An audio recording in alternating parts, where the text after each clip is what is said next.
Hello, everybody, and welcome to another edition of Magic Mics, proudly sponsored by our Patreon supporters and CoolStuffInc.com, where you can find cool stuff in stock every day, and our co-sponsor CardHoarder.com, offering the best inventory prices and delivery of cards for Magic Online, and our newest co-sponsor, Cartomajigs.com, presenting Cubamajigs. These durable, scratch-resistant plastic cases are perfect for cube sideboards and more with new designs every Monday. I am Evan Irwin, and we get started each week by saying hello to my two co-hosts, Aaron Campbell. Howdy. Ruben Bressler. Greetings. They took the announcer job away from me after a 1 week trial run. It did not go well. If you were here live last week, you'd know why. All right. Well, look, we also get started with our Trumpet Blast. We don't have one this week, but we did have one last week. But you can get one yourself if you support us at our highest level on Patreon. We have some special show notes, which is next week. We are going to be on the 28th. We are not on Wednesday next week. We're on Thursday. That's right. The Kickstarter is launching the 6th. However, we will explain why. Why are we on Thursday next week, Ruben? So we're on Thursday next week because I will be joining Inkwell Society over on the D&D Twitch channel. That's twitch.tv/D&D at 7 p.m. Pacific, 10 p.m. Eastern. So you can join me over in the steampunk, magepunk world of Eberron over on that show next week. And then we'll be doing our show on Thursday instead.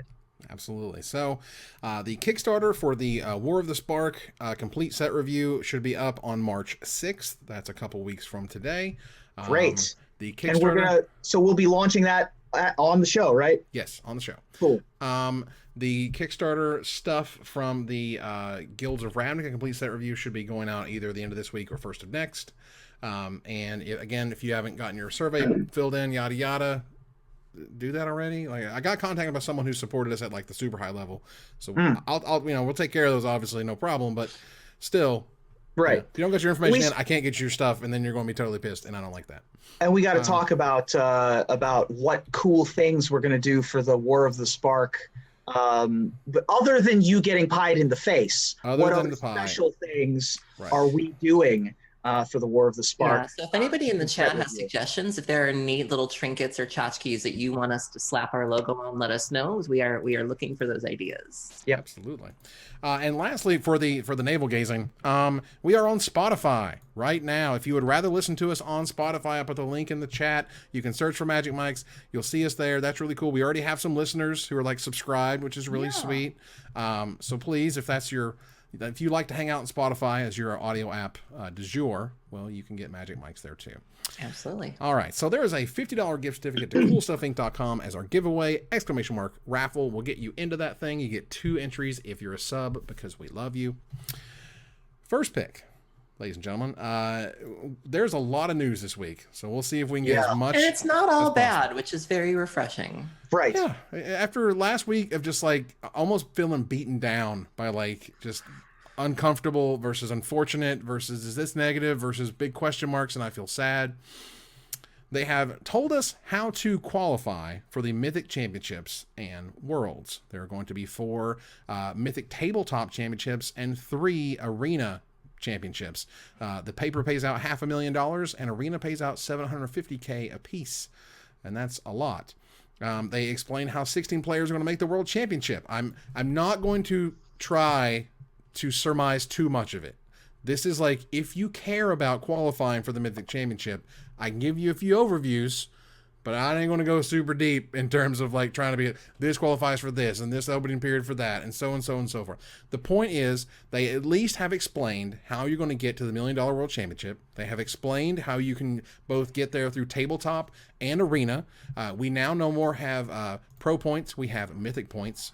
In fact, if you include the YouTube title, Mythic, the word, shows up 66 times on this webpage. Lovely.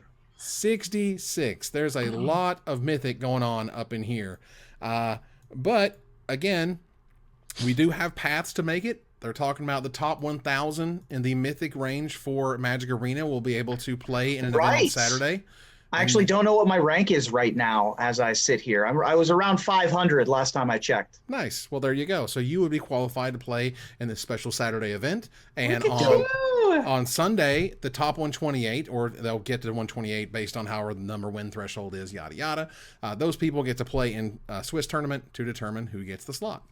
Or the slots, rather, which is great.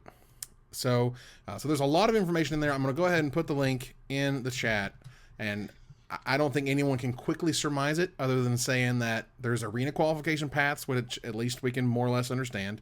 They're super grindy, but they're there. The Mythic Arena Championships, the one that are run in Arena, not tabletop, have every Magic Pro League player in them, and there's only a certain amount of slots for those to go around, and they take up, I think Ari Lax said 60% of all the invites are going to the MPL, which is a lot. It also confirms that you can qualify through Magic Online. You know, I know that there were some concerns, particularly after the Arena announcement, you know, whether or not Magic Online would have a place there, and it does seem like it does. So that's a good thing. It's a little bit of reassurance for those folks. Yeah. So there's a couple of things to keep in mind. Well, the first one is that the first Magic Cup qualifier period does not have the Planeswalker point barrier, as far as I can tell. And that you start accumulating points in April for Richmond. Sure. And so like the ways to get it as a paper Magic player are do well at every FNM all in a row. Like you have to basically play every FNM and 3-0 every FNM. Speaking of FNM, there is going to be, starting April 1st, a double Planeswalker points multiplier for going to Friday Night Magic. That is a great way to get people in stores. You know, I've talked about how FNM seemed to be suffering from a bit of an identity crisis where, you know, when you go on the website, they sell FNM as being sort of this new experience where you can take any old deck off the shelf, show up to FNM. And the reality is FNM can be a surprisingly competitive place. And so it is nice to see them giving FNM more of an identity, saying, hey, this is you're going to get a certain kind of audience with this Planeswalker Punch modifier, and that's a good Absolutely. thing. Yeah, basically there's going to be Mythic qualifier weekends. This is going to be essentially PTQs as we have known them. But you need 200 Planeswalker points to play in them after the first set of them. Which is going to get rid of the problem of those huge, massive PTQs at the end of the PTQ era. So to have like a little bit of a barrier is good. It basically means you need to play in like a Grand Prix every 3 months. Yeah, I think it also serves to, again, sort of solve the identity crisis. One of the criticisms that I saw about the PPTQ thing was because they were held in local game stores, it brought out a lot of casual folks, which isn't necessarily a bad thing. But again, when you're going in this competitive, I'm trying to qualify for a pro tour here, and you're facing Johnny with an event deck who happens to beat you, it does sort of create this weird feeling of what are you really trying to qualify for the pro tour, or are you just here for an event because it happens to be in your neighborhood? If you want to go down the rabbit hole and see like how dark that it can be in terms of what they did with Planeswalker points back in the day, Chris Massioli wrote an article where he kind of detailed how like he just like it was like this kind of spiral into depression and sadness and grinding. The grind is real, and we talked a little bit about it when we were discussing how the arena ladder system is working right now, and how it is a pure, unadulterated, like King of the Hill, you know, the worst ever 9th place ever bad beats kind of feeling, and how bad that was in Hearthstone and how it was not healthy whenever it's been brought up in Magic. But you know, maybe it works here. As usual, some of the folks in the chat have mentioned folks in other countries. That 200 Planeswalker points is a lot. I think there was a tweet from somebody in Australia, I believe it was, where he was like, you know, we think of it as we'll just go to a GP and get your 200 Planeswalker points. But if you're one of those countries or one of those areas that doesn't have a GP near you, or you don't have the support that we do, again, that's one of those things that's very easier said than done for us than other Absolutely. people. Yeah. Well, I think Ari Lax put a lot of the numbers sort of just succinctly into his tweets today. He mentioned that, again, 60% of the Arena Mythic Championship invites are MPL. The equity per invite is just under $15,000. That's a lot. A PT, aka an MC win, is almost $150K in equity. Yep. Second place is $20K. So like that's a big drop. That's a drop. I'm not in love with that drop. Now, not typically, I would say a percentage of the time that is non-zero, there is a split agreement of some kind. Sure. It's going to be tougher with the new system because people don't know exactly what they're splitting. Well, the previous system was like, look, all you have to do is show up and do well, do the best you can, understand that variance exists. And this new system is like, variance exists and it's going to suck for you. Boy, it's going to suck so hard. You're gonna hate We're life. esport now, everybody. Yeah. The random number generation of all of it is going to be a sight to behold. But it feels a lot more like a poker tournament to me now, where there is that big top prize. The gap is a little jarring between first and second, and then top 8 and everyone else. I mean, to quote Mortician's Union here at Mortician's Union, Ari did, we just went from a system that consistently rewards the best and most dedicated players in the world in the form of pro status to a system with no stability and connective tissue, unprecedented distance between the top 32 in the pack, and spikes after spike is the only way to queue. So you got to get really lucky, and you got to really spike those events. I mean, people like to say that the old system worked, but the reality is that it didn't. You know, I talked about this shortly after the arena announcement came out. It was very difficult trying to please all of these different definitions of pros. You had bronze pros and silver pros and I won and open ones pros. And so, you know, having to, you know, create the pro players club and constantly tinker it the way that they tried to, you know, it's a lot easier to, when you narrow the definition of what a pro is, it's a lot easier to please that audience, as opposed to, we need to make something that all of these different types of pros can appreciate and enjoy. I think we might be looking at the old way with a little bit of rose-colored glasses there. Right. It doesn't feel sustainable. The last bit I'll get from Ari here is he said in 2012 or 2013, he got 9th on a pro tour on tie breaks, lost a match for platinum, and was only one other match away from worlds. It was still great because those results added up to something relevant. Now it would just be vomit inducing. It would be the ultimate dagger. You got nothing, go home. Yep, it sucks for you. Sorry, it sucks for you. Bye. And this is another one of those clear, very much the old guard versus the new esports people who are just like, yeah, that's just life, and you're just gonna have to deal with it. And that's right. We're gonna go from there. Latest update, by the way, I'm currently 507th. Oh, okay. Very nice. Well, congratulations. Thank you. Because the idea that pro points are now mythic points. Was that really necessary? I guess. Yeah. Well, I mean, they changed all the names, and so because they got rid of so much, and they got rid of the Pro Players Club and a bunch of other names, they needed to change the names of the things that didn't need their names changed. Also, they put all the branding just together, and then someone had a bet. No more Pro Tours, no more, etc. You know. It's like, you can't put Mythic on a webpage 50 times, and they're like, you wait. Deal. Shaking that hand. All right. So there's ways to get there. That's cool. Elaine Chase kind of did a wrap up, you know, let's talk about competitive Magic and how we want the Pro League to be a new truly professional play, which they're actually, you know, paying the pros this time. There's going to be tabletop competitive gaming, puts the Gathering in Magic, which is something we've been saying for a while now. And so she's saying, you know, essentially the MPL or the Elite or MTG Arenas is more or less for everybody, and tabletop is fantastic too. I like that she took a very honest look at the GP views. There's a paragraph here where she says, as many of you have noticed, we've started to change what is streamed out on the main Magic Twitch channel. In the past, we broadcast GPs as a way to watch the game being played. Typically, the viewership of these events was modest. I mean, she's not wrong, but no, I mean, that's a very kind way to put it. Right. I mean, so I appreciate that they're being, you know, introspective and they're looking at that honestly. And it'd be very easy for them to inflate that. But I think they're acknowledging that maybe they didn't get the viewership that they should have. And I appreciate that they're trying to fill that space with something else. And also, you know, more ways to get in touch with the community.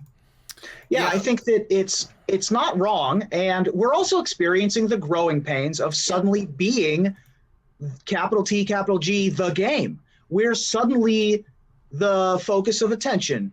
The folks who sort of travel between the big esports of the mind sports are coming to Magic now, and so we're experiencing a growth in popularity similar to how golf grew in the 50s. Similar to how the UFC grew in the early 2000s, where we're experiencing exponential growth in terms of the want for additional coverage, but in a more palatable way. Yeah. And so, there's a lot of, strikes and gutters, ups and downs here of various different types of things. But the bottom line is they're not wrong. There is absolutely more money coming into Magic than there has ever been. Yeah. And as a result of becoming more popular, the gap between the haves and the have-nots, and even the haves and the have-somes, are going to be much more stark, just because there's so much more money involved. So it is going to take it's going to hurt a little bit. Well, it certainly does not seem as dire as it did last week for me. Elaine Chase, brought up the coverage, and then Channel Fireball came out today and said they've reached an agreement with Wizards of the Coast, and they'll be broadcasting coverage of select Grand Prix in 2019, starting with MagicFest Los Angeles next weekend. Now, my understanding, at least what I've heard, is that there's 5 events that are going to be included in this limited streaming package. Okay. Knowing what I know about coverage and streaming, it takes on average $12,000 to $15,000 to make streaming happen at an event like that, between hotels and plane flights, and the internet at those events, I swear to God, is over like $4,000. And that's convention center internet is very, very expensive. It is lucrative. I think the word is lucrative. So we went lucrative for the convention center, but it is. So 35 events was covered last year, and then now we got 5. And this is after like negotiations with Wizards. So I have no idea what the deal is. I'm just shooting out in the dark. I would argue that I could imagine a deal was for $25,000, $5,000 an event to help cover what would probably be half to less than half of what it actually costs. They're there in LA because CFB is down there in Southern California. It's easy. It's close. CFB's in Northern California, but they can drive the truck there. They can get the truck there. They are going to have to fly in Riley nights and whatnot. So that's clearly a thing that's going to happen, and that's great. So, or they can hire a Los Angeles local who I don't know who we're talking about at this point. But I know, right? Like who could possibly do such a thing? Perhaps there's an unemployed Magic the Gathering commentator. Yeah, but that would involve you actually waking up and showing up on time. Oh. Yeah, I don't know about that one. Shots fired. Let's move on here to Gather the Townsfolk. We got a lot to talk about. Love you, Ruben. You're not wrong. So Wizards, more or less, I think they tried to take a situation which was, hey, we're going to have a pre-release Grand Prix, and they were trying to fix it. Somebody didn't tell them, hey, the stores are going to be super pissed about this, or maybe someone believed that the stores are going to be okay about this. They're not. But if you're going to do that, they said, well, okay, we're going to let the stores have pre-release events on Friday. They don't have to wait until Saturday, so they can run it on Friday. So Thursday night at midnight, these stores better have an event if they know what's good for them. And then along with Friday morning, Friday afternoon, Friday evening, if you can, get as many flights in as you can, take advantage of that. But not only is Wizards giving them the ability to do this, they're also going to allow them to sell any War of the Spark product immediately. That's good. I like that change, because otherwise it wasn't going to be nice peach rings. It wasn't going to be enough. Having a Thursday midnight pre-release when a lot of your players have jobs or school the next day is just not enough. So the other extra mile is really appreciated. Yeah, this gives you reason to go to your stores on Friday, so you can go to the GP on the weekend if you like.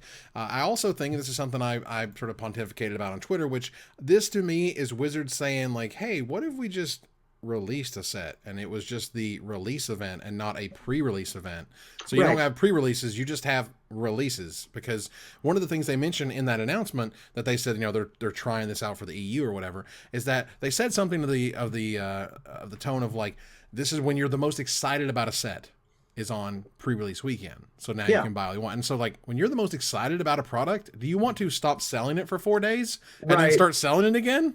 I get that. That's fair. That doesn't make any sense to me. So this to me is this is one of those old guard things, just like you can't draft without 8 people. You can't have Magic without pre-releases. Maybe you can. Maybe you just say it's a release weekend and you have all the same bits and parts and they're still the awesome release events, but they're just not called pre-release events. They're just release events. Man, the changes, they're coming. Boy, it's been a long year and it's February. And I mean, all of the things that are attached with those implications are it's a lot to process. Right. It's also a risky. These are risky for sure. changes that they're really hoping are going to net them some high rewards. But it's exciting, but also at the same time, we talked about this a little bit in the pre-show, it's a little bit terrifying. And for sure, I'm not ashamed to say that I do feel a little bit of fear with all of this. Well, first of all, this would let Loading Ready Run just call it a pre-release instead of a pre, you know what I mean? It's not necessary. But really, now, for me, would they still use paper product? Oh, absolutely. This to me would be, this to me is like the final step, and I mentioned this also on Twitter. The final step is make F&M on that weekend the pre-release. The F&M that night is the first flight that you can get. It is the midnight flight because it's going to end probably after midnight or maybe just before. But that means that, you know, old men like myself ain't got to stay up till 4 a.m. trying to play friggin' round 3. Like, seriously. It's just crazy. Plus the stress that puts on the staff like is real. The stress it puts on judges and everybody to just want to do it and go home or whatever, and everybody's tired and people are starting to miss triggers, and it's like it's not the greatest environment. Like, the movies figured this out years and years ago. Let them watch, like, when the end of the movie is 12:01, whatever that time back is, you get to see the movie. Do this for Magic. Make F&M that pre-release flight. It just feels so natural, and it just feels like there's an old guard there who's like, just, you can't do it. You can't do it. And I'm like, you can. You really can. Anyway, so Wizards, 2 days before, or I guess 3 days before, maybe 5 days before the event, talked what day about, is this? Is this a weekday? It's the 20th. So they announced on the 18th, so that'll be Monday. So a couple days ago, they finally announced what the coverage is going to be for the Mythic Championship coming up in 2 days from now. And it's going to be broadcast, of course, on the Magic Twitch channel, which is great. We're going to get to see Rich Hagon and Maria and Paul and Simon and BDM, which we'll talk about here in a minute. Marshall Sutcliffe, Riley Knight, and Tim Willoughby. They're all going to be showing up. And of course, it's going to be Ravnica Legion's draft along with Standard, which is going to be sweet. And great. I expect it to be a great event. I'm very happy to see the crew show up. There will be no photography team. But I'm excited that those folks get to keep continuing to be a part of things, and we'll see if and now that they have been given the go ahead here, it'll be interesting to see how they make the switch over to since this is the Pro Tour commentary team. Let's see how they make the switch to the Magic Mythic Championship team, because it's similar, not the same. And so I'm excited. I'm excited for it. Pour one out for Craig Gibson, y'all. Like, it's still it's making me pretty sad. Inexcusable. It's pretty inexcusable. But 21 years, y'all. 21 years. But this is the event. I pity whoever they hire to be the photographer. I feel bad where everyone is just going to have this disappointed look on their face when new photographer, as delightful as that person surely will be, does not have 21 years of goodwill built up between them and many of the people who will be at the Magic Fest. I mean, it's going to be, where's Craig? You know, it's like, where's Craig? Well, I don't know. Shoes to fill. But this is the first event with a $500,000 prize, where you're going to have first place getting $50K and second place getting $20K, and now they're going to be qualifying for the World Championship. That's worth a whole lot of money. This again being the winning that PT this weekend is worth $150,000 in equity. Yeah. That's a lot of cheddar. There was a quick thing I wanted to note, which was, first of all, there's a couple of slight changes. Top 8 a GP still gets you into the Mythic Championship, but like the hitting a certain record no longer does for the big GPs, I think. So like going 14-2 and getting 10th place on Breakers isn't going to get you an invite, I don't think. The other one was, when you won a Pro Tour, it used to be that you got invited to the next year of events. I think you only get one additional invite. Right. I think at this point you just get the next one, and that's more or less it. Now, this also means that everyone who's showing up is going to leave with at least $500, and that's appreciated, at least in terms of payout. Yeah. Did you see what Ephraim? I saw that. That's fine. Look, I get it. We live in a world now where Magic the Gathering is the big dog. We can't be depending on our, right brain of like, oh, but we've known them for so long. Yeah, well, we also knew large pre-releases and PTQs for so long. So I guess I'm sure all those photographers are going to do you guys justice when you show up in your basketball shorts. How about that? Right. Yeah. How about that? Yeah, You all gonna dress nicer? Have they put a dress code in the? Can they put a dress code, I want to please? know if there's a dress code. I really am curious about that. I have begged for dress codes for actual years, actual factual years. Go claim your $100,000 with your skull cap on. Good luck with that. Okay, I've been corrected. The 39 match points still gets you a Mythic championship invite. All right, good to know. But that also leads to a very, very sad announcement. Oof. Brian David Marshall, BDM, one of the absolute pillars of the community, and I mean, I think that's just unquestioned, a pillar of Magic from the get-go, has announced that hashtag 2019 MC1, which everyone knows what that means, right? That's the first Mythic Championship this weekend. It's also a gun, isn't it? Yes. We'll get to that. Yeah, we'll get to that. It is BDM's last event as an active member of the coverage family. And he writes a little letter here in his tweet. I'll link it here in the chat. And it's just so it's the end of an era, like actual era. This is to me what for coverage, what if Rosewater announced his retirement would be for design. Like it would be, this is huge. BDM was there at the beginning, like the beginning. Like he was running events. Yeah. The first major Magic, I think he ran the first Magic tournament as like an official like tournament that was organized and had pairings and crowned a champion, and there was a prize pool for.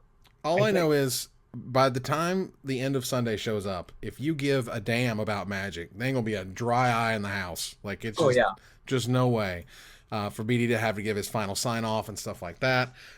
It's just like BDM was always at the Pro Tour. That's what BDM. He's an incredible dude. Yeah. Super smart, super funny, super like giving, you know, of his time. If you ever wanted to ask BDM, you know, about things or to help you with things, he had no problem with that. Like, there's not a bad word to be said about the man. And he was the Pro Tour historian. I'm guessing there's no historian anymore. Well, there's a job opening for Mythic Championship historian. As the stewardship will now pass on, as there is no more Pro Tour, so goes the Pro Tour historian. He has always been my sort of where I imagined, like, if I grew up and became role model. Is that the word you're looking for? Well, it's not really role model, but if I went into that, then that's who I would want to be. Is be the one who knew the history and be the one who could bring up relevant stuff from the past and link it to the present and sort of tell that story of Magic throughout time. And I don't know what's going to happen without him. So, yeah, BDM is one of those people who, anytime there's a Hall of Fame conversation, people automatically like to float around the idea of a content creator Hall of Fame or just a person Hall of Fame of noteworthy people in Magic. And anytime that conversation comes up, one of the first people you immediately nominate is BDM, where it's like, if we were going to open up the Hall of Fame to anybody, he's getting first dibs, like just no question. Garfield, Rosewater, BDM, like just just unbelievable energy at events. I mean, the lifestyle of being on the road all the time can be exhausting. And so every time I've run into him at an event, he's always been alert, happy, on his game. Passion for the game is paramount as far as I'm concerned when it comes to anyone talking about the game. The excitement that you have in your voice really comes through. And you know, it's one of the things that makes Magic so special as a game is its history. And so I do fear that we might lose some of that in our transition into being an esport. But I believe that it can be filled. It's just big shoes. Yeah. Yeah, it's incredible. And note that one of the things he mentions, and that one of the things that Wizards has not mentioned in like a year, like 8 months, has been the Pro Tour Hall of Fame. I guess since the last induction, whenever that was, that's the last time they ever talked about it. They haven't said a word about what it's going to be or what it's going to morph into. I said today that, you know, the Magic Hall of Fame needs to happen. Just make it happen already. This is the time where you would transition to that type of period. We're 25 years in. You got plenty of people to choose from. Just get Garfield in there and Rosewater in there already, and then we'll keep moving. Right. Like, but again, where is it? Where's the Hall Hall of Fame? Of course, BDM is moving on to greener pastures. He has an exciting job opportunity, which we do not yet know the details on, but he seems excited by. But it is melancholy either way. It's sepia toned regardless of how he's leaving. Oh my gosh. Yeah, it's just an incredible loss, I think, and we've had a lot of losses recently, and it sucked. I didn't see this one coming. You know, like once it's always on the coverage team, I'm like, well, you know, at least we got BDM. Right. Dang it. All right, I'm gonna keep on moving here. Today, this afternoon, there was a Twitch Rivals event for $10,000, and on a Wednesday afternoon, we got more viewers for Magic the Gathering coverage than we have ever gotten for a Grand Prix. Yep. Like, ever. Now, that is partially because this is a Twitch Rivals event, which means that it is run by Twitch. Right. And which means that we got the full Twitch front page support and the whole might of the outstretched arm of the Twitch machine behind it. Right. And we also had Cedric Phillips was there, and Matthias Hunt was there, and they were doing a great job. That was super fun to see. But, you know, that's one of those things to point out, and Randy Buehler noted there was, you know, Wizards' decision to reallocate GP coverage money into Arena may be a pretty smart move in terms of we're trying to get eyeballs on the game. Oh, yeah. I don't like it necessarily, but I can understand it. And the early returns are great. Right. We're still in that kind of like sort of early, young, we're new on the scene, you know, we're the old guy who's got like the sweet new ride and like everyone's really excited about it. Through the midlife crisis. Yeah.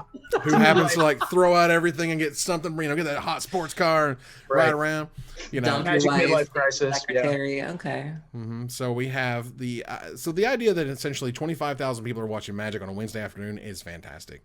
Absolutely. Congrats to CoolStuffInc.com's own Jeff Hoagland for making second place. Nice. Wow. And the winner of that event. Wait, everyone, hold on. I want to hear this. A Graven. A Graven? All right, cool. That's good. I practiced.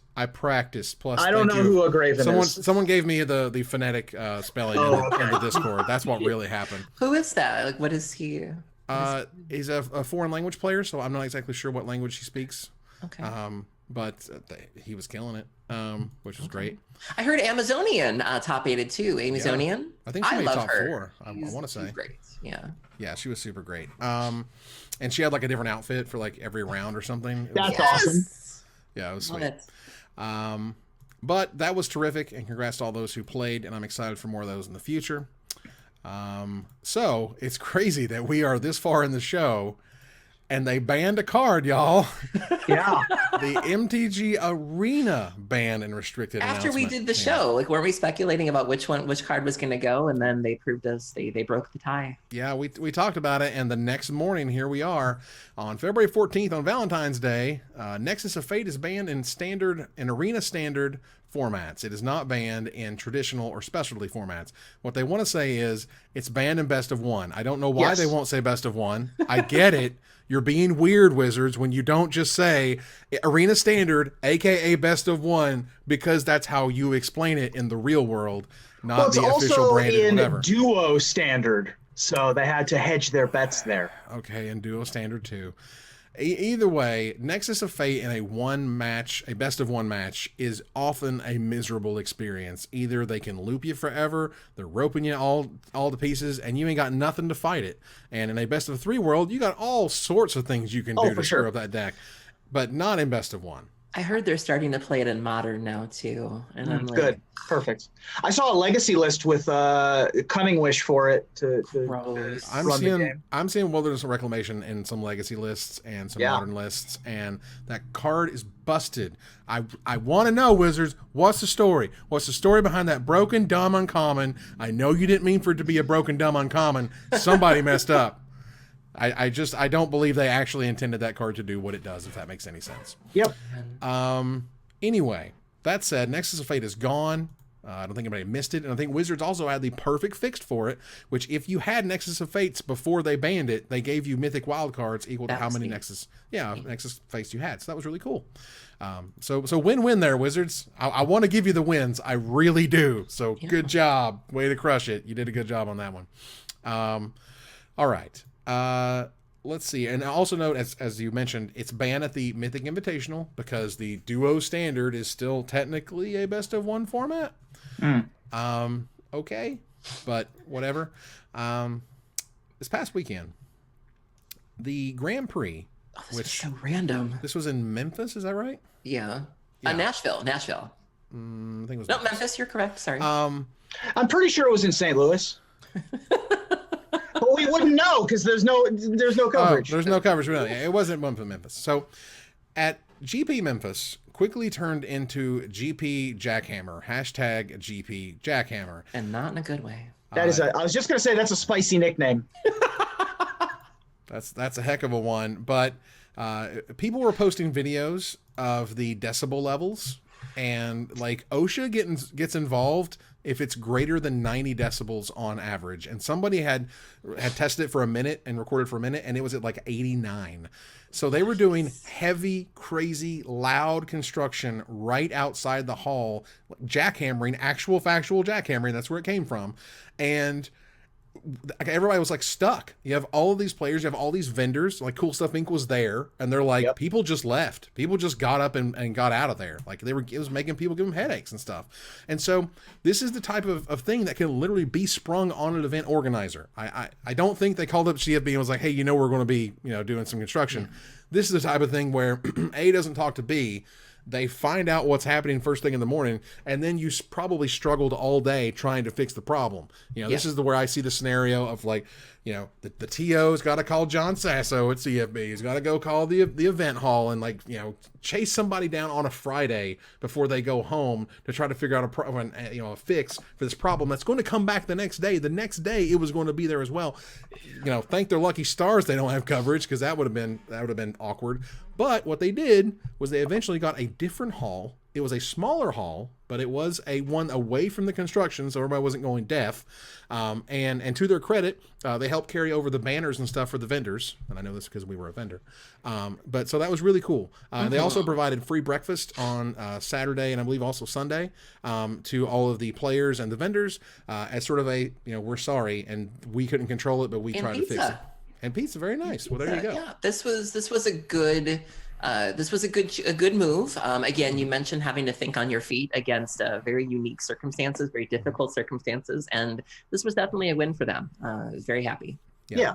It was a tough situation to be in, but ended up seeming like it was an okay resolution.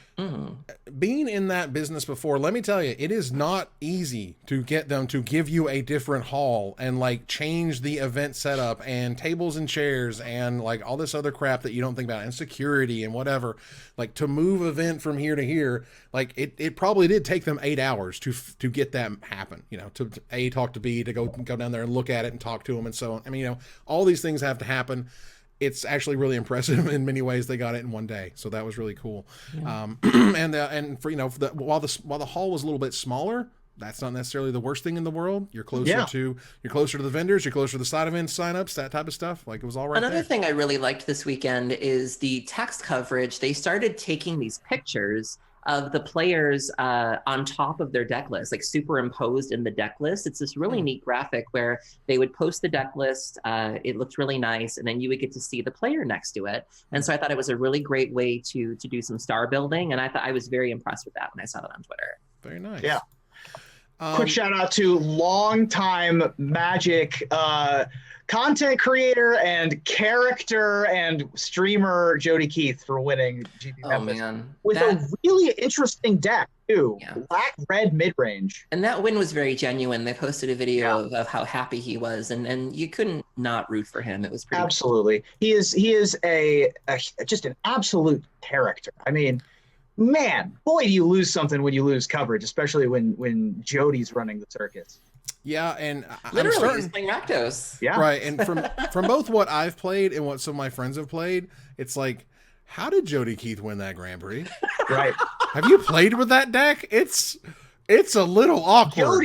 Jody is like, he will play like lands when it's bad in Legacy. He is like a devotee of strategies, and clearly he hit the good matchups and he knew how to play it and all that good stuff. But like, I know some Clock friends of mine twice a day. I'm certainly a similar kind of, and Aaron can commiserate with this, which is that you play your deck. Like you play your deck, and sometimes it's good, sometimes it's not, and sometimes you hit good matchups, and sometimes you don't. And when the things go right, you just crush. And that's what Jody did. Well, sometimes you eat the bear, and sometimes the bear eats you. That's right. Oh my gosh. Well, yeah, big shout out to from you. Big shout out to CFB. They did really well. Yes. They did well, but we're gonna keep them honest. All right, we're gonna hold them to the fire here, as you should do. This one is a win. This one's a win in our book. Well, hold on, because I'm getting to that. So CFB has risen apparently the price of constructed scheduled side events to £30 without changing the price payout. They're sure they are going to, this is from the Reddit post, sure they are going to argue that you now get a lightning bolt promo, but the promo comes from Wizards, and the £5 extra more entry fee just end up straight in CFB's pocket without them having more costs or payout. And that is more or less correct. Wizards, as far as I know anyway, that's Wizards just sends those things over. So so basically they're rising the cost without increasing the prize payout. They had mentioned, I believe it was in the article, they said like the events weren't super profitable as of last year. So this is obviously a way I don't know if GPs are profitable, man. This might have been a deal with the devil. I mean, it does feel like, this is sort of the GP version of growing pains. One of the things that I feel they still haven't quite hammered out yet, no pun intended with the Jackhammer thing, is when the MagicFest rebrand happened, they were really leaning on this narrative that they wanted MagicFest to be for everybody. And one of the things that I've been very passionate about is the lack of space. How you can't just go to a MagicFest and play Magic. There are no tables a lot of the time. And so you say on the one hand, I was reading Blake's official release when the rebrand happened, and then there was something else during the CFB Q&A, and they kept bringing that point home of, we don't want MagicFest to just be for the competitive folks. We want you to be able to spell sling, and we want you to be able to do all these things, but yet you're making the side events expensive and competitive. You're not giving people a place to play Magic. And so on the one hand, you're saying you want MagicFest to be for everybody, but all the message that you're sending indicates that if you're not here and you're not paying and you're not being competitive, there's just not much for you to do. And so I think eventually they'll get there, but right now it's still that you haven't quite figured that out yet. Yeah, I mean, it's just, it's one of those things where I understand, again, as someone who's in that business, you want to maximize every literal inch that you paid a ton of money for, and that's cool. But at the same time, if you didn't pay money and there's only those tables left, they're going to get kicked out. It's fine if you do that and you're consistent about it. But the whole point of this rebrand was you sold it to people as being, we don't want it to be a GP competitive experience. You sold it as, we want to open it up for everybody, and everything you're doing says something different. So if you're going to be about it, be about it. That's all I'm saying. Right. And for me, for what it's worth, I don't think anything has changed in terms of GPs versus MagicFest. I think they're the exact same events with the exact same people for mostly the exact same fees. And you can call a duck a different name, but it's still a duck if nothing else has changed. Right. That's an interesting play on the Shakespeare quote of "Are roads by any other name?" But this is Nashville or Memphis or St. Louis. Hey, y'all. Whichever place you're from. We're not really sure. Well, sad to report that another pillar of Magic, Jeff Zandi, has passed away. And as I understand, this was the person who created the Hunter Burton Memorial.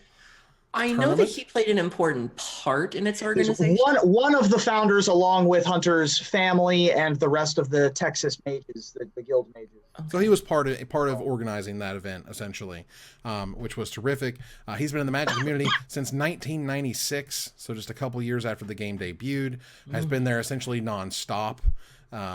And it's one of those sort of hits to, maybe your local community didn't know him. Maybe I didn't get to meet him.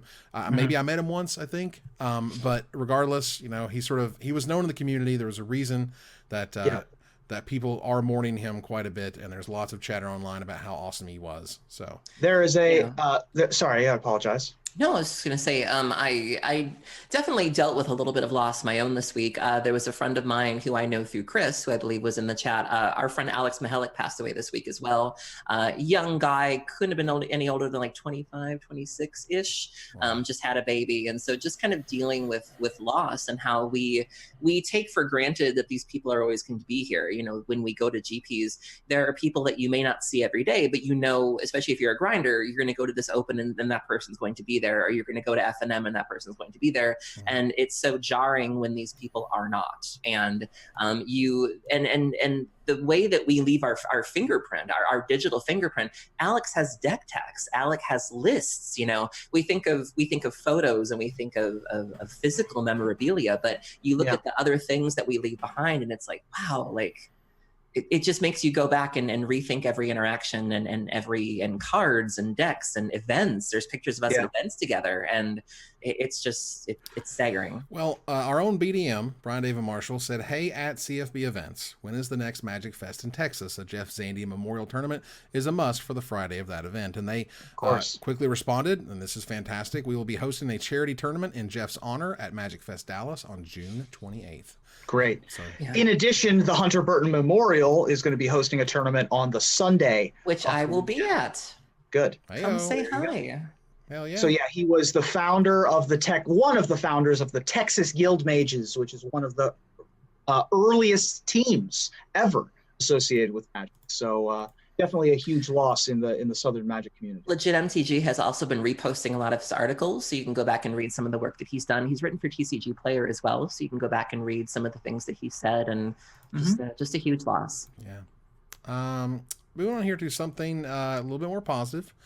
War of the Spark is going to have once War of the Spark's underway, you sign up for FNM and you're able to get in Magic Arena codes. They don't say this is something from the WPN that they're telling stores. So what those codes are, what they give you, how many they give you per store, I don't know. Like usually it's based on levels and things and the amount of events you had and the players you've had in your store and all this other stuff. But to know that they are putting the link between FNM and Magic Arena, that's great. So here's the thing. There have been multiple avenues where Wizards has taken the physical product and pushed you to the digital product. If you go to the pre-release, you can go play in a sealed. If you go to the pre-release, you can play in a draft or whatever. Right. And there's not been anything, at least as of yet, and Arena's in beta, but there's been nothing that has went from Arena to a local store. So I'm looking forward to Wizards. How in the world is Arena still technically in beta? We have this $10 million Pro Tour. We have a Sir Mix-a-Lot commercial. That Sir Mix-a-Lot commercial, Dan. That's 1.0 right Beta there. Got back. Oh, wow. I love that. That was amazing. You're welcome, Wizards. We definitely should have named that episode that. Yeah. But, the idea that they can basically make a lot of changes to the program, they can just say, well, we're in beta. You know what I mean? They can go in there and kind of play around and do whatever they want and just be like, well, it's beta, guys. You know that. I mean, sure, $10 million is hinging on it, or at least a bunch of the 10 million, but whatever. Anyway, that's good news. But again, I want to see the other way around. I want to be able to see Arena pushing people towards a store. And that to me would be the next level of this integration. Absolutely agree with that, because it has been the business model of Hasbro for so long that the physical cards are the moneymaker. And I understand that we have this hot new shininess, and we're going through our, buy a sports car midlife crisis period, and we're the cool kids now. Like, we get to eat at the lunch table with the quarterback and the cheerleaders, and it's very cool. But come with who brought you, or whatever that is. Dance with who brought you. And that's a good segue. Nice. Yeah, our friend Nick Prince. Oh, perfect. Yeah, got on the Pro Tour. He wrote an article for TCG Player called "Dance with the One Who Brought You." Because I didn't even realize that. Yeah, I did not do that on purpose. Yeah, so he famously plays Celestia decks, and Celestia wasn't doing so hot lately, and he had tried playing that Mardivas list that he built, and it wasn't doing so well. And so we talk about jamming a deck that you know and love, and he was playing in one of the last RPTQs, took Celestia, and is going to London. And so awesome. Was just a huge moment. He was keeping everybody posted on Twitter. If you're not following him, please do so. And everyone was rooting for him. It was really excellent. Yeah, it was great. So congratulations, Nick, on that. You crushed it. Wizards also debuted a brand new Planeswalker. From the cover of the Ravnica book, we have Teyo Verada, which apparently deals in geometric shapes. That's dope. I like that. Why? Dig. I mean, I had no idea that was a thing, but it's hilarious. Teyo wants nothing more than to be a shield mage. Same. Teyo needs to aim a little higher. Wielding arcane energies to protect his people from his world's vicious diamond storms. When he's buried alive in the aftermath of his first real tempest, young mage's life is about to end before it can truly begin, until it doesn't. In a flash, a power he didn't know he had whisks him away from his home to a world of stone, glass, and wonder. Ravnica. Boy, that's rough luck. Teyo is a planeswalker, one of many to be called to the world-spanning city, all lured by Nicol Bolas, the Elder Dragon. Spoiler. Bolas lays siege to the city of Ravnica, hungry for the ultimate prize, godhood itself. His unparalleled magic and unstoppable army appeared poised to bring the city to utter ruin. We were doing like a bio of Teyo, and then it became a bio of Nicol Bolas. Yeah, it kind of changed there for a minute. Can we go back to the Diamond Storms? Anybody else notice Diamond Storms? Diamond Storms, first of all, I used to dance under that name in college. Second of all, that sounds terrifying and awful. At least Teyo gets to come to 1800 Frog now. And third of all, Teyo. Right? That's it. Teyo. Misete, Teyo. Oh my! Come and we wanna go home. Okay. All right, we're moving on to the part where we take the cane and we yank you off the stage. This is Twitch things now. We're moving on here. There is a War of the Spark Magic Weekend. Now they've done Magic Weekends in the past, but this apparently is going to be a special one. They've not said exactly what because Wizards. Stay tuned, y'all. Stay tuned. But War of the Spark Magic Weekend is going to include a special one-off format with rules curated by the MTG, not R&D, the MTG Design Studio. Yeah. So they don't do research anymore? Nah. That's like when you go to Subway. That's like when you go to Subway and they say that they're like a sandwich artist. Sandwich artist? Yeah. Okay.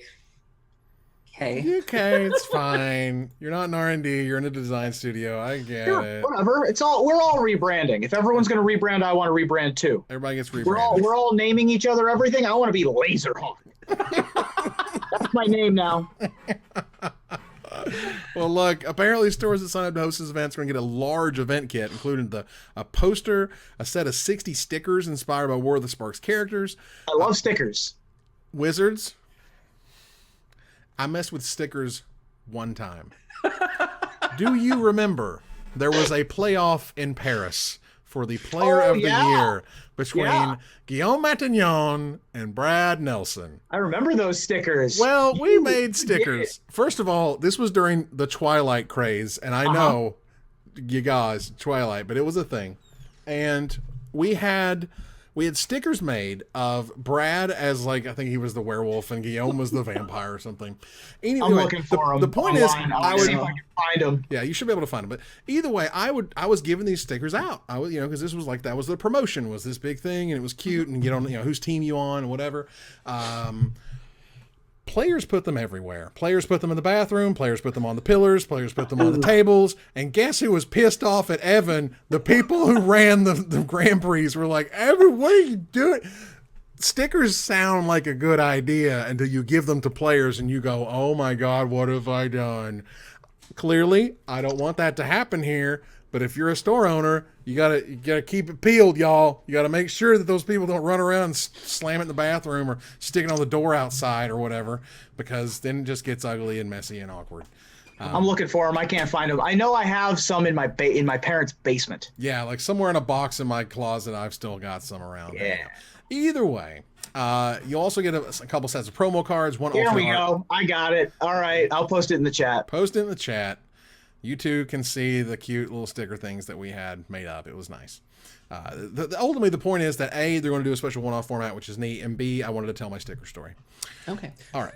That was just a thing they did. Wizards announced on the 18th, a couple days ago, pretty quickly and quietly as possible. I don't think they ever said a word after it about it.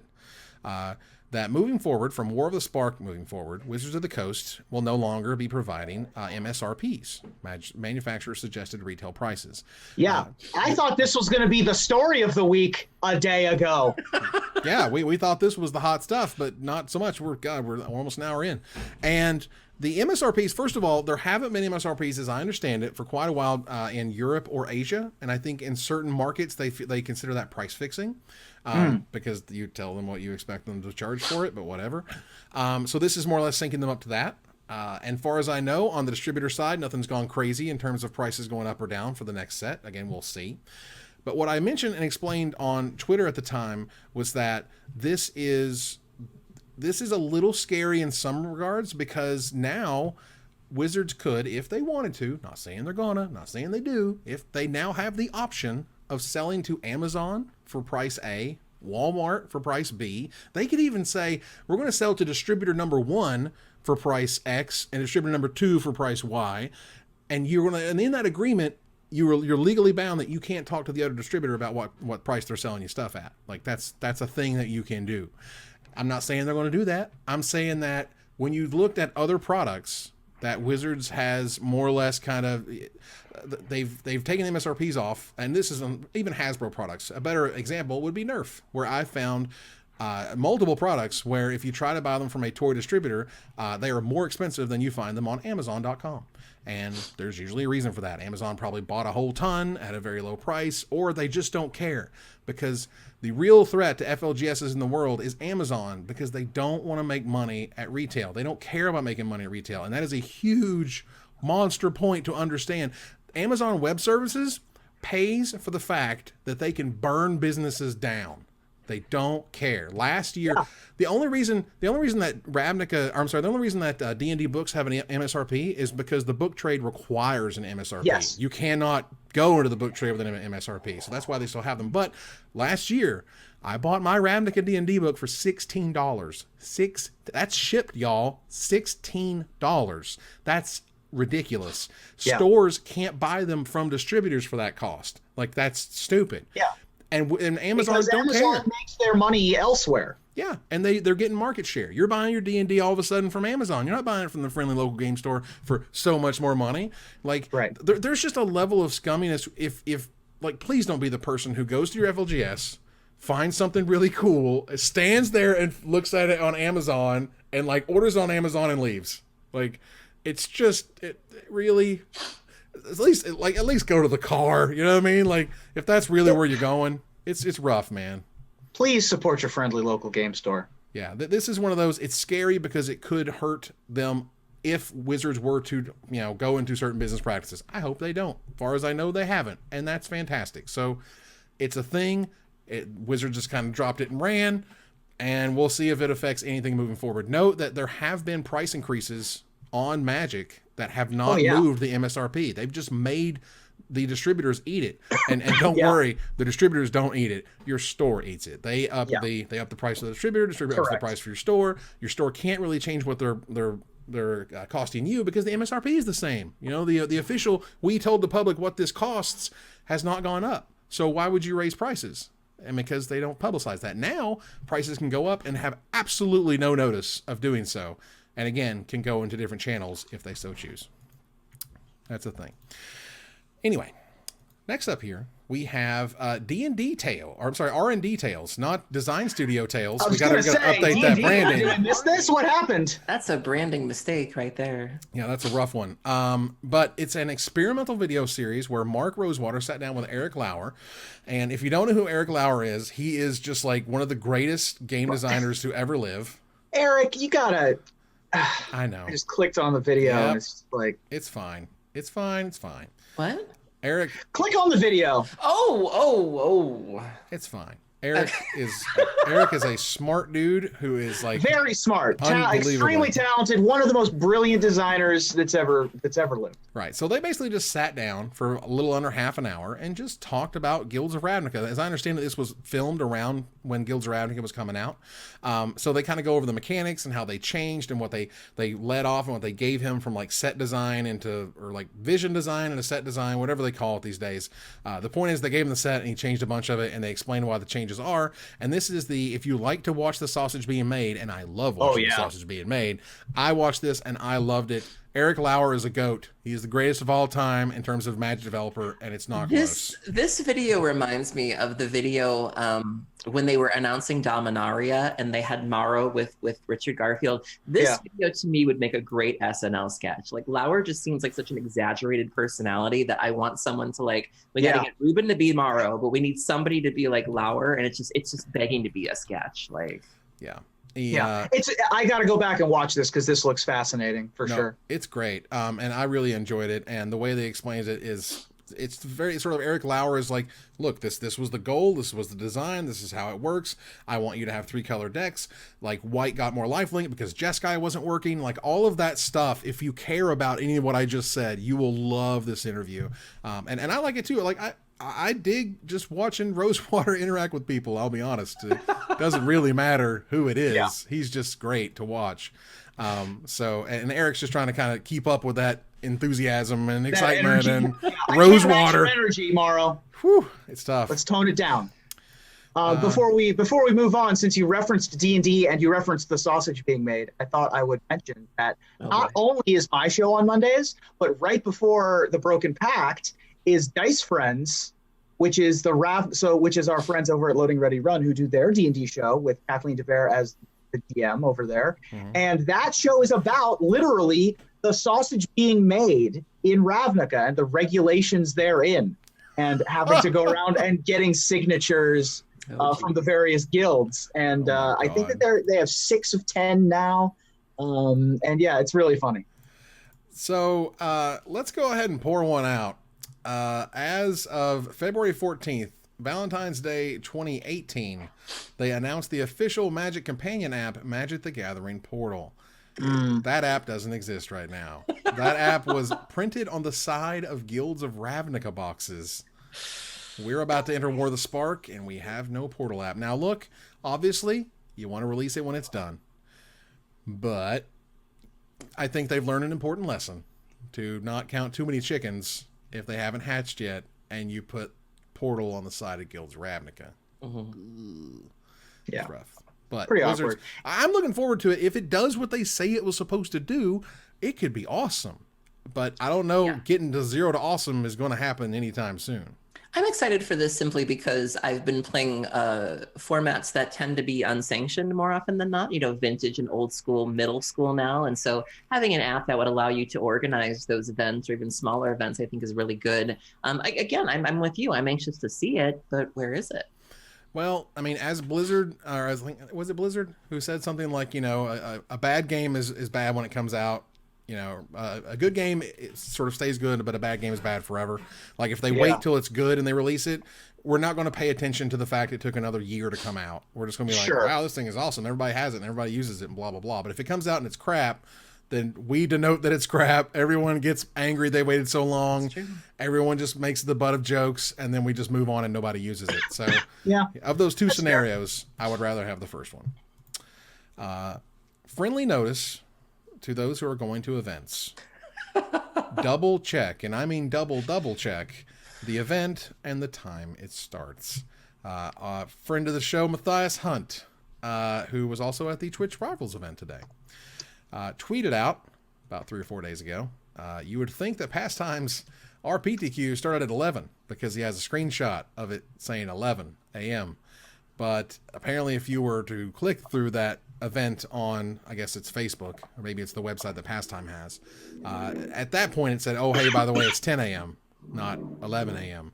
So they missed round 1, so they all got game losses. It appears that eventually they just gave himself, Matthias, and his carmate free entry due to the confusion. And they also mentioned that 80 other players were able to show up ready to play in the event. Yeah, I'm not sure the dagger on the end there was necessary. Not necessary. This is sort of a mix. Aaron, you're the expert. I will. Here's the thing, though. Here's the thing. Magic players are not known for their preparation skills. How many times have you seen tweets from people at the event saying, "Can I get a deck, please? Can I get these cards, please?" in the venue. Or they've bought a ticket to a Grand Prix that they haven't registered for. Yeah, right. I know a friend of the show, Max Kahn, is a judge. He was at an event recently where, same thing. People are just not doing what they need to do. The hotels aren't being booked. I was supposed to go to a 5K last weekend that people had purchased hotels for and never bothered to register. And then when the event was sold out, they got mad at the TO. So I understand where Matthias is coming from. I'm not sure that Pastimes handled that well, but let's not act like we're known for being the most organized folks. PR nightmare or no PR nightmare? I mean, Pastimes has always been, I think, it's tricky for me because I think Pastimes has certainly made mistakes. I think they've come a very long way, but I think people really like to harp on Pastimes. I think it could have been handled better, but I wouldn't classify it as like a nightmare. I think if they had replied to, if they had posted the snarky tweet and then like fired back at the responses, it would have been bad, but they said what they said and then they bowed out. And they weren't wrong. Like they did say, like, everybody else in class understood the assignment. And, yeah, I think that it was an unintentional dagger, which I don't think it was meant to come out that way. I think they were trying to say, we understand where you're coming from, but if 99% of the class showed up on time, what does that say, Right. I mean, this is a sort of mix of the classic Magic player being they didn't prepare, they didn't look very far, they just kind of looked on the surface and said, yep, that's when it starts, we're good, versus like the TO. In addition to, it was a confluence of disorganized website plus disorganized Magic players. Like, I get it. Yeah. Or as Celtic Demon put in chat, rolling a nat 20 on the thrown dagger. That's right. That's how that works. Well, look, Kaburi, snow-covered cat bug. Oh, the cat bug. Yeah, that's right. Making an appearance. At _Kaburi_ Yep. Said, I wish someone would explain to WotC that quote-unquote content creator does not solely mean Twitch streamer. Ooh. Because that is extremely hot tea. I smoke a hot tea, y'all, because podcasts are content, videos on YouTube are content, people who write articles are content. Wizards has just like definitely put this focus that like you stream or you're nobody. Like, who cares about wedges and professors when we've got, people on Twitch watching with a couple thousand viewers or whatever. Right. Like, versus the 300,000 subs that someone might have. It's weird. And I get, in some sense, I get it because Magic is so new to the esports scene. And when you come into esports, it's all about Twitch all the time, right? This is the platform. I mean, there is Facebook gaming and there is YouTube gaming, but this is the platform. And this is also the platform they've worked with for so long. Right. So for them to sort of ignore those other creators, which, oh, by the way, there are also people like cosplayers and altruists and people who will make content that isn't even digital. But yeah, the what we laughingly refer to as content creator sometimes it just doesn't explain what's happening. Yeah. Right. And it feels like every time they say content creator, they just mean Twitch streamer. Like every time they're like, we're ready to work with content creators. And it's like, well, yeah, but what about this person trying to write an article? Or what about this person wanting to record a podcast? Like those don't matter. Those don't count because it honestly feels like in this new paradigm, they don't. So if someone from Wizards happened to perchance listen to this, let me tell you, the perception is that you don't give a crap about anybody that isn't a Twitch streamer. Luckily, we are technically streaming on Twitch right now, so I think we're okay. Okay, we're fine. Look, we got to move this real fast. One of the last things I want to mention here in Splash Damage was there was the announcement of the what I would describe as the 2019 board game. I've been dying to hear your thoughts on this. For me. Here we go. First of all, WizKids screwed up big time with Heroes of Dominaria. And I mean, they did not look good. You have to treat Magic releases as like movie releases. Movie releases are hype when they show up. But if you were to come out with a line of Black Panther toys, yes, people would be excited to see them, but not as excited as if they showed up when the movie came out. Right. So we have here Ravnica Inquisition. This is a relatively cheap. I think the MSRP is like $15. This is more or less one of those werewolf-esque type of hidden social deduction games that they have, and are you working for a bolus or are you not type of thing, and trying to figure out who's who. And that's cool. That's fine. There's nothing wrong with that. There's plenty of the game Coup is out there. The Resistance is out there. Plenty of very small, fun, deductive games. All right. The game for Ravnica is coming out, hopefully, in June 2019. I do not expect them to hit that release date, if only because, God bless them, WizKids has a hard time hitting release dates, y'all. And I mean, not just whether it's board games, whether it's HeroClix, whether it's D&D minis. They also have a hard time hitting those sales numbers. I'm just saying. Like, the Dominaria thing, you needed to release that when Dominaria was out or some time period before the next set showed up, because you ride that wave of hype. So here we have a Ravnica product that's going to basically run smack into almost M20 at this point. Yeah. And like, and if it doesn't show up exactly when they say it did, every month, every week thereafter, it's going to get less and less interesting, less and less exciting. We're not in Ravnica anymore is going to be a thing that we're going to be living in pretty shortly. And and this is the type of product that they needed to release in May. They need to release when War of the Spark is rolling and we're like in the final set of Ravnica again and everyone's super hyped. That is where you're going to get your sales. And so I don't understand the strategy. I hope they understood what went wrong with the late release of Heroes of Dominaria. I still don't understand this whole premium edition versus non-premium edition thing, where the premium is painted minifigures and the non-premium is non-painted. Can you just make them painted and we just get the nice version? Like, is it really worth that $20 or whatever? Right. Times 2 different print runs, times stores have to order, some of X and some of Y, and hope to God they chose right. Like, huh? So shout out to Zemeltris and also to CoolStuffInc.com, where you can get cool stuff in stock every day, including the Heroes of Dominaria board game, which I now have a copy of because I asked for one because I wanted those sweet painted minis. And they're cool. And for what it's worth, I was actually really impressed by the painted minis. They're really nice. They were actually really nice. The different colored bases are a little off-putting, but I really like the minis quite a bit. Right. So if you got the Arena of the Planeswalkers and you were like, oh my God, barf, these aren't those. It's the really nice ones. Anyway, all I'm saying is I think the game will probably be fine. I think the problem is going to be with the hype. And I think if they miss that release date and this thing shows up in September, it's going to be bad. And probably not as bad, if only because this is a cheaper game. So it's cheaper to produce, it's cheaper to print. And if you take a loss on it, it's going to be a much smaller loss than a $60, $70 game. Just kind of how that works.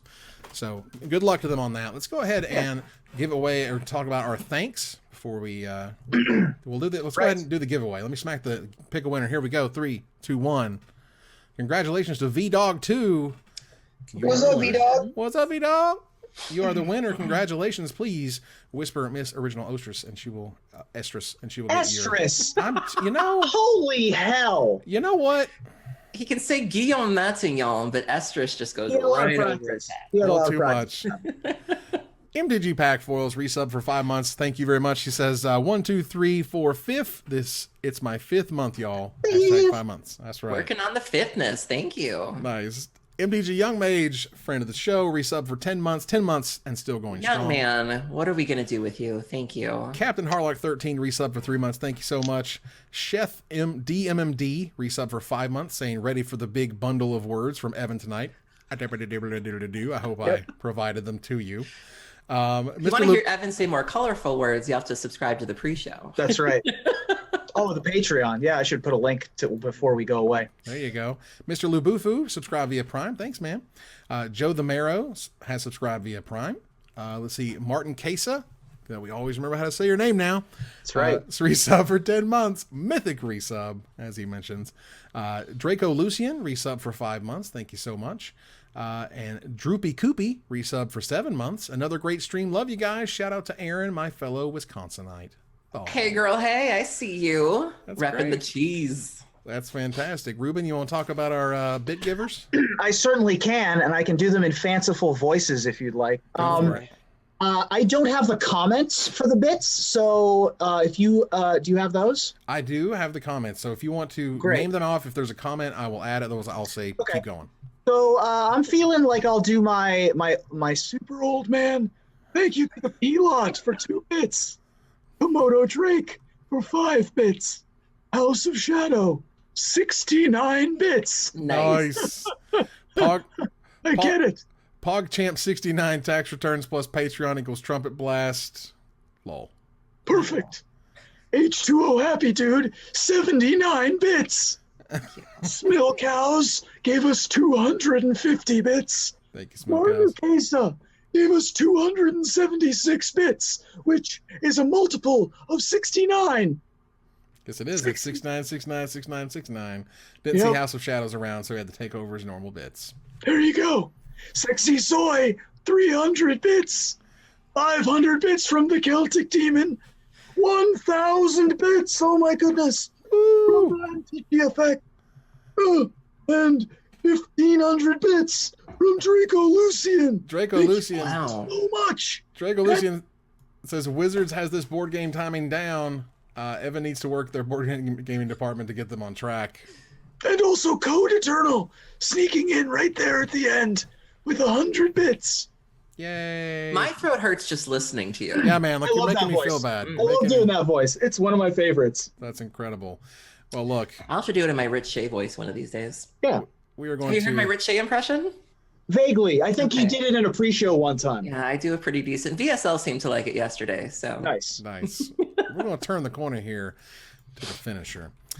Among the news that fell through the cracks this week is that the official hashtag for Mythic Championship Cleveland, hashtag 2019MC1, which was already ungainly, turns out shares its tag with the latest semi-automatic polymer striker-fired pistol by the gun manufacturer Mossberg called the MC1SC. Now, Magic has run into the hashtag buzzsaw before, most notably with the Montana Republican Party and the hashtag MTGOP, and later the cryptocurrency exchange Mt. Gox. Yep. MTGOX. Yes. Yeah. But surely 2019 MC1 won't be the last time this happens. So what other unfortunate hashtag mix-ups do you foresee coming down the pike, Aaron? I mean, the next mix-up is right around the corner. We're on the precipice of running smack dab into the middle of quantum physics and relativity Twitter with hashtag 2019 MC2 coming up, also known as hashtag 2019 MC squared. Nice. Nice. Ruben? Well, the 3-letter set codes are always fun with MTG Foot from Future Sight, from MTG Con for Conflux, and my favorite, MTG DDE, which was, of course, the Dual Decks Zendikar versus Diamond Dallas Page. But I really hope when we go back to Lorwyn that it gets the Shadows Over treatment. Because if the Eldrazi ever do come, they are absolutely going to be SOL. Oh, Look, we are no strangers to moniker mix-ups here. What with being named Magic Mics and all. So far be it from me to poo-poo a hashtag choice. It's not far from it. However, I absolutely predict we're going to run into issues when Magic Fests make it to Nice, France, and MF Nice, hashtag MF and Nice. MF and nice. Nice. nice. Nice. Well, look, that ends another live episode of Magic Mics. Thank you for joining us here to discuss all things Magic. Thank you, Aaron. Thank you for having me, and thank you to our amazing chat tonight. You guys are great. Thank you, Ruben.